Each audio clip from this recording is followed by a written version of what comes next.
சுண்டைக்காய்லாம் சாப்பிட்டா ரொம்ப நல்லதுங்க. இப்படி ஃப்ரெஷ்ஷாக தோட்டத்தில் போட்டு பிடுங்கி இப்படி சாப்பிடணும். முள்ளு இருக்கும், பார்த்து கொடுக்கணுங்க. இதெல்லாம்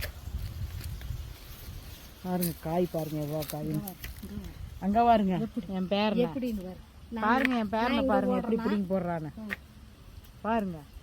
தோட்டத்துக்குள்ளே வளர்கிற குழந்தைகளே தனிங்க, எல்லாம் வேலை பழகிக்குவாங்க, எல்லாம் தெரியும், பொறுப்பாக இருக்குங்க. பாருங்க இப்பயே எவ்வளோ பொறுப்பாக இருக்குதுன்னு பாருங்க. பாருங்க, போடு உள்ளே போடு சாமி. இந்த சித்த இந்த ஆத்தாட வாங்கி போடு, உள்ளே போடு. இந்தா உள்ளே போட்டுரு, அதுக்குள்ளே போடு. போட்டுரு. இந்தா இந்தா உள்ளே போட்டுடி.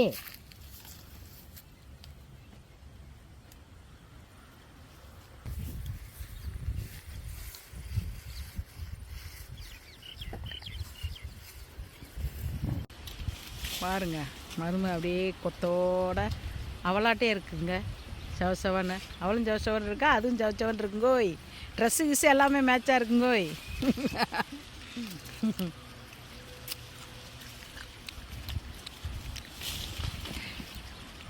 இங்கே ஒரு ஆளை பாருங்க, இங்கே பாருங்க ஒரு ஆளை,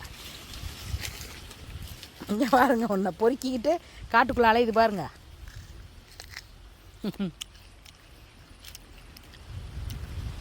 இங்கே பாருங்க எங்கள் லட்சுமிம்மா சுண்டைக்காய் ஒரு ஆகுறாங்க.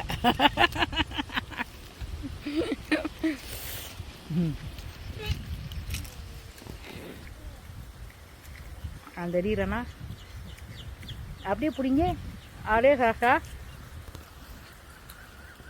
ஐயோ, குருமத்தாங்காய் பொரிச்ச கையில் திங்கிறே கசக்குது.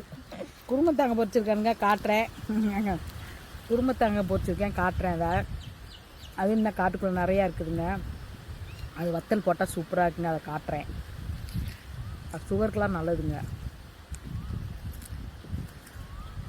அதான் அப்படியே பொரிச்சு சாப்பிட்றது ருசி.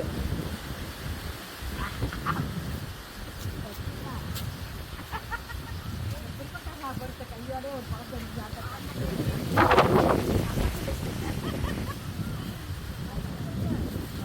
அப்படியே பாய் சொல்லிடுங்க. இன்னைக்கு இது போஸ்ட் பண்ணிக்கலாம். பாய்ங்க பாய்ங்க. எப்படிங்க காத்து பாருங்க, இயற்கையோட இயற்கையாக வாழ்கிறோம் நாங்கள்லாம். அப்படியே வீட்டை காட்டு பாருங்க. தோட்டத்துக்குள்ளே ஒரு வீடு, தோட்டத்துக்குள்ளே ஒரு வீடு. இயற்கையோட இயற்கையாக வாழணுங்க.